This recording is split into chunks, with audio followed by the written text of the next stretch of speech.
ਗੁਜ਼ਾਰ ਭਾਈ हाँ जी ਇਹ ਬਾਕਸ ਲੈ ਕੇ ਆਏ ਅਲਟਰਾ 25 ਦਾ। ਇਹ ਆਪਾਂ ਨਾ ਲੋਕਾਂ ਨੂੰ ਬਣਾਉਂਦੇ ਬੇਵਕੂਫ। ਉਹਨਾਂ ਨੂੰ ਖਾਲੀ ਡੱਬਾ ਉਹਨਾਂ ਨੂੰ ਕੀ ਪਤਾ। ਕਵਾਂਗੇ ਜਿਹੜਾ ਸਾਡੀ ਵੀਡੀਓ ਨੂੰ ਲਾਈਕ ਕਰੇਗਾ ਉਹਨੂੰ ਅਸੀਂ 25 ਅਲਟਰਾ ਦਵਾਂਗੇ। बड़ा प्यारा कंटेंट है ना पुत बेटे ऐसा काम नहीं करना। ਕੀ ਅਮੀ ਜੀ ਅਸੀਂ ਕੀ ਕਰਾਂਗੇ? नहीं नहीं पुत धोखा नहीं करना किसी नाल ਜੀ ਏਦਾਂ ਵੀਡੀਓ ਵਾਇਰਲ ਹੋ ਜਾਂਦੀ ਹੈ। और बैरल नु की करना पुत अमान खराब हो गया जवान खराब हो जी गई। सारे ही इदा करते हैं नहीं नहीं पुत सारे जो मर्जी करी जान किसी नु धोखा ਅਸੀਂ ਕਰਨਾ। ਅੰਮੀ ਜੀ ਅਸੀਂ ਕਿਹੜਾ ਕਿਸੇ ਨਾਲ ਧੋਖਾ ਕਿਸੇ ਤੋਂ ਖੋ ਕੇ ਤਾਂ ਨਹੀਂ ਨਾ ਲੈ ਰਹੇ। ਅਸੀਂ ਸਿਰਫ ਪਤਾ ਕੀ ਦੇਖੋ ਇਹ ਵੀਡੀਓ ਬਣਾਣੀ ਅਸੀਂ ਕਹਿਣਾ अस्सलाम वालेकुम दोस्तों आ डब्बा एक ना साडे को मोबाइल दा ਅਸੀਂ कहना जी अल्ट्रा 25 ਆ ਸਾਡੇ ਕੋਲ ਤੇ ਅਸੀਂ ਤੁਹਾਨੂੰ ਦਵਾਂਗੇ। ਸਾਡੀ ਵੀਡੀਓ ਨੂੰ ਲਾਈਕ ਕਮੈਂਟ ਸ਼ੇਅਰ ਕਰੋ ਅੰਮੀ ਅਸੀਂ ਵਾਇਰਲ ਹੋ ਜਾਾਂਗੇ। ਨਹੀਂ ਪੁੱਤ ਜੇ ਅੱਲਾ ਨੇ ਕਰਨਾ ਸੱਚ ਵਿੱਚ ਸਭ ਕੁਝ ਹੁੰਦਾ ਯਾਰ।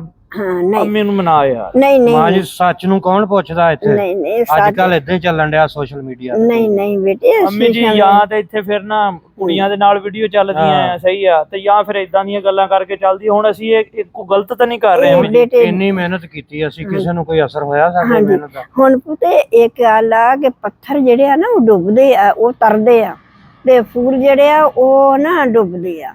ਆਖਰ ਫੁੱਲਾਂ ਨੇ ਤਰਨਾ ਹੀ ਤਰਨਾ। ਅਮਾਨ ਨੇ ਕਾਇਮ ਹੋਣਾ ਹੀ ਹੋਣਾ। ਇਸਲਾਮ ਆ ਤੁਸੀਂ ਇਹਨੂੰ ਗਲਤ ਪਾਸੇ ਨਾ ਇਸਤੇਮਾਲ ਕਰੋ। ਤੁਹਾਡੀ ਗੱਲ ਤੇ ਠੀਕ ਆ ਲੇਕਿਨ ਸੋਸ਼ਲ ਮੀਡੀਆ ਤੇ ਚੱਲਦਾ ਹੀ ਇਹ ਆ ਝੂਠ ਤੇ ਧੋਖਾ ਫਰੇ। ਨਹੀਂ ਨਹੀਂ ਨਹੀਂ ਬੇਟੇ ਯਾਰ ਧੋਖਾ ਵੀ ਕਾਹਦਾ ਗੁਲਜ਼ਾਰ ਭਾਈ ਮੇਰੀ ਗੱਲ ਸੁਣੋ। ਅਸੀਂ ਇੱਕ ਡੱਬਾ ਫੜਿਆ ਹੋਇਆ ਆ। ਅਸੀਂ ਕਿਸੇ ਤੋਂ ਚੋਰੀ ਤਾਂ ਨਹੀਂ ਕਰ ਰਹੇ ਹੈਗੇ। ਨਹੀਂ ਇਹ ਤੇ ਗੱਲ ਅਸੀਂ ਸਿਰਫ ਇੰਨਾ ਕਹਿਣਾ ਕਿ ਜੀ ਆ ਸਾਡੇ ਕੋਲ ਮੋਬਾਈਲ ਆ ਤੇ ਜਿਹੜਾ ਖਾਲੀ ਕਮੈਂਟ ਕਰੇਗਾ ਨਾ ਜਾਂ ਜਿਹਦੇ ਕਮੈਂਟ ਤੇ ਜ਼ਿਆਦਾ ਲਾਈਕ ਆਣਗੇ ਤੇ ਅਸੀਂ ਮਤਲਬ ਕਿ ਨਾ ਉਹਨੂੰ ਮੋਬਾਈਲ ਦੇਵਾਂਗੇ। ਮੁੜ ਕੇ ਅੰਮੀ ਜੀ ਮੁੜ ਕੇ ਅਸੀਂ ਪਤਾ ਕੀ ਕਰਾਂਗੇ? ਅਸੀਂ ਕੀ ਕਰਾਂਗੇ ਆਪਣਾ ਕੋਈ ਮੁੰਡਾ ਲੈ ਆਵਾਂਗੇ ਉਹਨੂੰ ਕਵਾਂਗੇ ਮੋਬਾਈਲ ਦਿੱਤਾ ਤੇ ਸਾਡੀ ਬੱਲੇ ਬੱਲੇ ਹੋ ਜਾਣੀ। ਲੋਕਾਂ ਨੇ ਇੰਨਾ ਸ਼ੇਅਰ ਕਰਨਾ ਨਾ। ਨਾ ਮੇਰਾ ਪੁੱਤ ਬੇਈਮਾਨੀ ਧੋਖਾ ਨਹੀਂ। ਉਹ ਵਿਚਾਰੇ ਉਮੀਦ ਵਿੱਚ ਹੋਊਗੇ।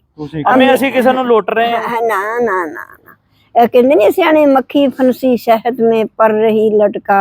देखो भाई साहबियो लालच बुरी बला लालच ना पुत करो ਕਰ ਲੋ ਕੰਟੈਂਟ। ਅੰਮੀ ਦੇਖੋ ਬਾਕੀ ਸਾਰੇ ਵੀ ਤਾਂ ਕਰੀ ਜਾ ਰਹੇ ਆ ਨਾ। ਪਤਾ ਤੁਹਾਨੂੰ ਪਤਾ ਇਸ ਟਾਈਮ ਜਿਹੜਾ ਸਭ ਤੋਂ ਵਾਇਰਲ ਬੰਦੇ ਹੈਗੇ ਆ ਨਾ ਜਿਨ੍ਹਾਂ ਨੇ ਸਭ ਤੋਂ ਜ਼ਿਆਦਾ ਜਿਹਨਾਂ ਲੋਕਾਂ ਨੇ ਫੋਲੋ ਕੀਤਾ ਉਹ ਇਦਾਂ ਹੀ ਕਹਿੰਦੇ ਆ ਮੋਬਾਈਲ ਦਿੰਨੇ ਆ ਤੁਹਾਨੂੰ ਆਈਪੋਡ ਦਿੰਨੇ ਆ।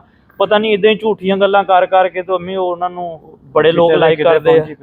ਨਹੀਂ ਪੁੱਤੇ ਐਸਾ ਕੰਮ ਨਹੀਂ ਕਰਨਾ ਨਾ। ਅਸੀਂ ਇਮਾਨਦਾਰੀ ਦੇ ਚੱਕਰ ਦੇ ਵਿੱਚ ਹੀ ਪਿੱਛੇ ਰਹਿ ਗਏ ਆ। ਸਾਨੂੰ ਕੀ ਫਾਇਦਾ ਹੋਣਾ? ਆਖਰ ਪੁੱਤ ਤੁਸੀਂ ਕਰਨਾ ਹੀ ਕਰਨਾ। ਅਮਾਨ ਨੇ ਕਾਇਮ ਹੋਣਾ ਹੀ ਹੋਣਾ। ਕਿੰਨੀ ਦੇਰ ਹੋ ਗਈ ਆ ਵੀਡੀਓ ਬਣਾਉਂਦੇ ਆ ਕੋਈ ਵਾਇਰਲ ਨਹੀਂ ਹੁੰਦੀ ਹੈਗੀ। ਉਹ ਆ ਕੇ ਕਹਿੰਦੇ ਆ ਇਹ ਆਈਫੋਨ ਹੈ ये हम अपने उस बंदे को देंगे जो हमें लाइक कमेंट करेगा। लोकी धड़ा धड़ ਉਹਨਾਂ ਦੇ ਕੁੜੀਆਂ ਮੁੰਡੇ ਪਿੱਛੇ ਹੋਏ ਤੇ ਸਾਨੂੰ ਕੀ ਫਾਇਦਾ ਹੋਇਆ ਇਹਦਾ? ਆਵਾਮ ਵਿਚਾਰੀ ਲਾਲਚ ਆ ਕੇ ਕਰੀ ਜਾਂਦੀ ਆ। ਫਾਇਦਾ ਉਹਨਾਂ ਦਾ ਹੋ ਜਾਂਦਾ ਆਵਾਮ ਫਿਰ ਉਂਝਦੀ ਹਾਂਜੀ ਤੇ ਅਸੀਂ ਵੀ ਫਾਇਦਾ ਲੈ ਲਈਏ। ਮਾਂ ਜੀ ਕੁਛ ਨਹੀਂ ਹੁੰਦਾ ਕਰੋ ਸ਼ੁਰੂ ਤੁਸੀਂ। ਉਹ ਬੇਟੇ ਨਾ ਮੇਰਾ ਪੁੱਤ ਨਾ ਨਾ ਅੰਮੀ ਜੀ ਬਣਾ ਲੈਂਦੋ ਇੱਕ ਵੀਡੀਓ ਬਣਾ ਲੈਂਦੋ। ਅੱਛਾ ਮੇਰੀ ਗੱਲ ਸੁਣੋ ਇੱਕ ਵੀਡੀਓ ਬਣਾ ਲੈਂਦੋ। ਇੱਕ ਵੀਡੀਓ ਬਣਾ ਗੱਲ ਸੁਣ ਲਓ ਇੱਕ ਵੀਡੀਓ ਬਣਾ ਲੈਂਦੋ। ਦੇਖਿਓ ਅੰਮੀ ਏਦਾਂ ਅਸੀਂ ਇੱਕਦਮ ਤੁਹਾਡੇ ਪੁੱਤਾਂ ਨੂੰ ਲੋਕਾਂ ਨੇ ਆ ਕੇ ਨਾਲ ਵੀਡੀਓ ਬਣਾਇਆ। ਨਹੀਂ ਮੈਨੂੰ ਵੀ ਪੁੱਛਦਾ ਸੁਣੇ ਕਿ ਤੂੰ ਬੱਚਿਆਂ ਨੂੰ ਕਿਹੜਾ ਮਸ਼ਵਰਾ ਦਿੰਦੀ ਸੀ? ਮੈਂ ਨਹੀਂ ਇਹ ਕੰਮ ਕਰਦੀ। ਅੰਮੀ ਜੀ ਪੈਸੇ ਆਣਗੇ ਲੋਕੀ ਬਹੁਤ ਮੈਂ ਨਹੀਂ ਇਦਾਂ ਕਰਦੀ। ਲੋਕੀ ਗੱਡੀਆਂ 'ਚ ਫਿਰਨ ਡਏ ਆ ਕਸਮੇ ਐਸੇ ਜਿਹੜਾ ਨੂੰ ਕੋਈ ਜਾਣਦਾ ਹੀ ਨਹੀਂ ਸੀ ਹੈਗਾ। ਉਹ ਤੇ ਗੱਡੀਆਂ ਦੇਣੀਆਂ ਤਾਂ ਅੱਲਾ ਨੇ ਦੇ ਦੇਣੀਆਂ। ਬੇਈਮਾਨੀ ਦੇ ਵਿੱਚ ਨਹੀਂ। ਅੰਮੀ ਇਹ ਕਾਹਦੀ ਬੇਈਮਾਨੀ ਹੈ ਮੈਨੂੰ ਇਹ ਦੱਸੋ? ਨਹੀਂ ਝੂਠ ਨਹੀਂ ਮਾਰਨਾ ਅੰਮੀ ਜੀ ਨਹੀਂ ਬੇਈਮਾਨੀ ਹੈਗੀ। ਮੇਰੀ ਗੱਲ ਸੁਣੋ ਅਸੀਂ ਇੱਕ ਸ਼ੁਗਰ ਲਾਣਾ ਕਿ ਆ ਅਸੀਂ ਤੁਹਾਨੂੰ ਆਈਫੋਨ ਦਿੰਨੇ ਆ ਇਹ ਸੌਰੀ ਅਲਟਰਾ 25 ਦਿੰਨੇ ਆ ਮੋਬਾਈਲ ਆ। ਇਹ 4.5 ਲੱਖ ਦਾ ਪਤਾ ਨਹੀਂ ਇੰਨੇ ਦਾ ਆਂਦਾ ਤੇ ਖਾਲੀ ਡੱਬਾ ਦਿਖਾਣਾ ਤੇ ਅਸੀਂ ਕਿਸੇ ਦੇ ਮਤਲਬ ਕੋਈ ਚੀਜ਼ ਤਾਂ ਨਹੀਂ ਲੈਣੀ ਸਿਰਫ ਉਹਨਾਂ ਦੇ ਲਾਈਕ ਕਮੈਂਟ ਲੈਣੇ। ਇਹ 'ਚ 2 ਨੰਬਰੀ ਕਾਦੀ ਹੋ ਗਈ? ਇਹ ਪੁੱਤ ਨਹੀਂ ਮੇਰਾ ਪੁੱਤ ਜੇ ਅੱਲਾ ਨੇ ਤੁਹਾਨੂੰ ਨਾ ਦੇਣਾ ਤਾਂ ਅੱਲਾ ਨੇ ਉਦਾਂ ਹੀ ਤੁਹਾਨੂੰ ਹਨਾ ਉਹਨਾਂ ਨੇ ਫੈਲੋ 2 ਨੰਬਰੀ ਮੈਨੂੰ ਸਾਬਤ ਕਰੋ ਕਿ 2 ਨੰਬਰੀ ਅਸੀਂ ਕਿੱਦਾਂ ਕਰ ਰਹੇ ਆ?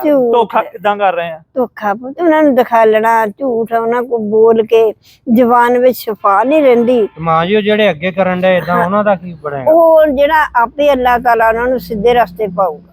ਉਹਨਾਂ ਨੂੰ ਵੀ ਅਸੀਂ ਪੁੱਤ ਮੁਸਲਮਾਨ ਬੰਦੇ ਆ। ਅਸੀਂ ਪੁੱਤ ਅਮਾਨ ਕਾਇਮ ਰਵੇ ਸਾਡਾ। ਅਸੀਂ ਅੰਮੀ ਉਸ ਤੋਂ ਬਾਅਦ ਅਸੀਂ ਠੀਕ ਹੋ ਜਾਾਂਗੇ ਜਦੋਂ 4 ਵੀਡੀਓ ਨਿਕਲ ਗਈਆਂ ਤੇ ਫਿਰ ਅਸੀਂ ਉਸ ਤੋਂ ਬਾਅਦ ਠੀਕ ਹੋ ਜਾਾਂਗੇ। ਤੁਸੀਂ ਨਹੀਂ ਸਾਨੂੰ ਅੱਲਾਹ ਨੂੰ ਮਨਜ਼ੂਰ ਹੋਈ ਨਾ ਅੱਲਾਹ ਨੂੰ ਮਨਜ਼ੂਰ ਹੋਈ ਤੁਸੀਂ ਛੇਤੀ ਇਨਸ਼ਾਅੱਲਾ ਤਾਲਾ ਵਾਇਰਲ ਹੋ ਜਾਣਾ। ਅੱਲਾਹ ਦੇ ਹੁਕਮ ਨਾਲ ਸਾਰਿਆਂ ਨੇ ਫੈਲੋ ਕਰ ਦੇਣਾ ਤੁਹਾਨੂੰ।